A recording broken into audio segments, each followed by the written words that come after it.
Students आज हम question number 5 start करते हैं। क्वेश्चन नंबर 5 में क्या कह रहा है, वो कह रहा है फाइंड द ट्रांसपोज। ट्रांसपोज हमने लास्ट वीडियो में देखा था क्या होता है, ठीक है।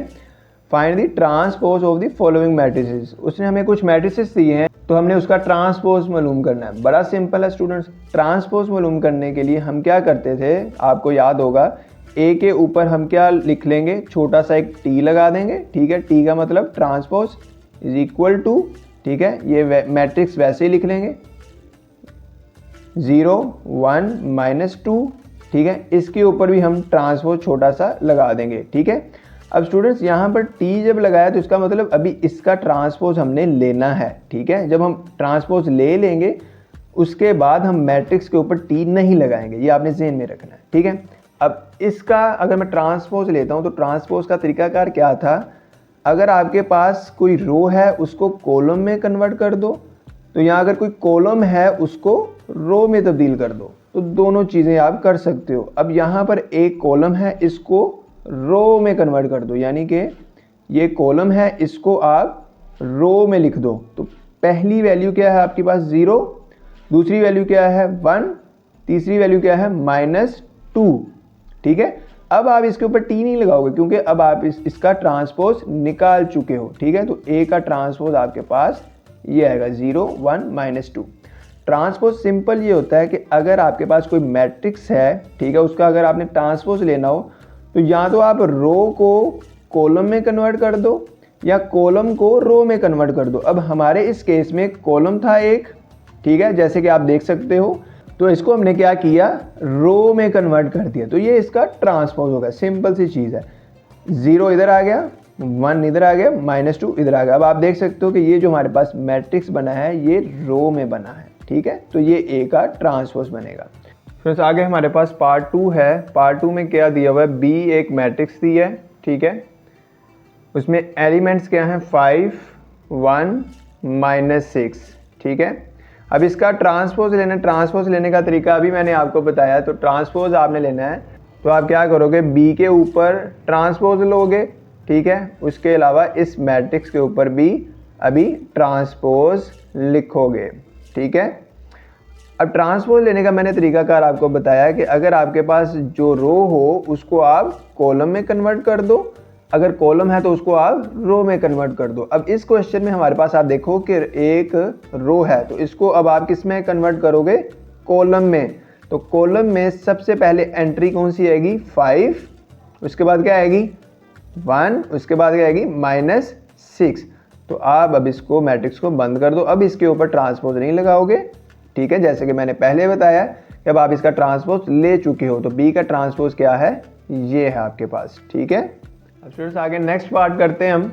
नेक्स्ट पार्ट में क्या कह रहा है हमें, सी एक मैट्रिक्स दी है, ठीक है। उसकी कुछ वैल्यूज़ हैं 1 2 3 2 -1 0। स्टूडेंट्स अब इसका ट्रांसपोज कैसे होगा, सी का ट्रांसपोज, ठीक है। उसके बाद इसका जो मैट्रिक्स है इसके ऊपर भी हम वैसे ही ट्रांसपोज का सिंबल लगा देंगे, ठीक है, टी, ठीक है। अब इसका ट्रांसपोज लेना है, वैसे ही होगा जैसे मैंने आपको बताया हुआ है। अगर रो है, ठीक है, उसको कॉलम में लिख दो, ठीक है। अगर यहाँ पर रो है, रो में कितने एलिमेंट हैं 2, 1 और 2। अब इसको कॉलम में लिखना तो क्या लिखोगे, पहले 1 लिखोगे, फिर क्या लिखोगे 2, ये वाला 2, ठीक है। पहले ये 1 लिखा है यहाँ पर, फिर आगे क्या था 2, तो 2 हमने नीचे लिख दिया क्योंकि कॉलम में लिख दिया इसको ऐसे, ठीक है। ये रो थी, इसको हमने कॉलम में लिख दिया।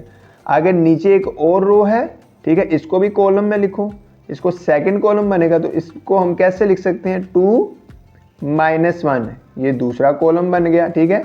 इसी रो को हमने फिर कॉलम में कन्वर्ट कर दिया। अब लास्ट वाले को कैसे लिखोगे, शाबाश बताओ, 3 और 0। तो ये हमारे पास सी का ट्रांसपोज बनता है, ठीक है। स्टूडेंट्स उम्मीद करता हूँ कि आपको ट्रांसपोज की समझ आ गई होगी, ठीक है। आगे इसका पार्ट नंबर 4 स्टार्ट करते हैं। पार्ट नंबर 4 में क्या कह रहा है, बड़े सिंपल से स्टूडेंट्स क्वेश्चंस हैं, ठीक है। आपको बस डेफिनेशंस अच्छे से आनी चाहिए कि ट्रांसपोज कैसे लेते हैं, नेगेटिव मैट्रिक्स कैसे लेते हैं, ठीक है। अगर आपको वो अच्छे से आ गए तो क्वेश्चंस बहुत आसान है, ठीक है। अब यहाँ पर इसने वैल्यूज़ क्या दी हुई हैं हमें ये कुछ वैल्यूज दी हुई। अब इसका ट्रांसपोज निकालना मैं थोड़ा सा स्पीड से करूँगा, ठीक है, ताकि आपका टाइम वेस्ट ना हो। यहाँ पर इसकी एलिमेंट्स लिख लिए, अब यहाँ पर ट्रांसपोज का भी सिंबल लगा दो। अब इसका ट्रांसपोज लेना है, शाबाश बताओ क्या करोगे, रो को कॉलम में कन्वर्ट कर दो, 2 ऊपर आएगा 3 नीचे आएगा। इसी तरह ये एक रो है, इसको भी कॉलम में कन्वर्ट कर दो, ठीक है। तो ये आपका डी का ट्रांसपोज आ जाएगा, ठीक है। पार्ट नंबर 5 क्या है, E इज इक्वल टू 2 -4 3 5, ठीक है।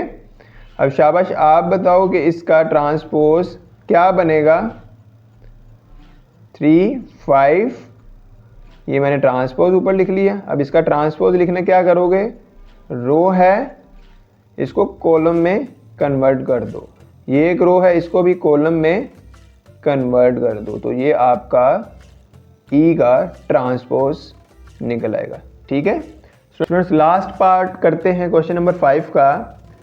उसने एक मैट्रिक्स दिया है एफ, ठीक है, 1 2 3 4, ठीक है। वो कहता है इसका ट्रांसपोज निकालो, तो ट्रांसपोज हमने निकाला पहले भी, तो इसका ट्रांसपोज क्या आएगा 1 3 2 4। ये वैसे ही लिखोगे आप अभी, क्योंकि अभी आप सिर्फ सिंबल लगा रहे हो। अब इसका ट्रांसपोज लो, तो ट्रांसपोज लेने के लिए क्या करोगे, आप रो को कॉलम में कन्वर्ट कर दोगे, ठीक है, जितनी भी रोज होंगी, तो ये इसका फाइनल आंसर होगा, ठीक है। स्टूडेंट्स उम्मीद करता हूँ कि आपको क्वेश्चन नंबर 5 की अच्छे से समझ आई होगी। अगर फिर भी इसमें कोई क्वेश्चन हो तो आप मुझसे कमेंट सेक्शन में पूछ सकते हो, ठीक है।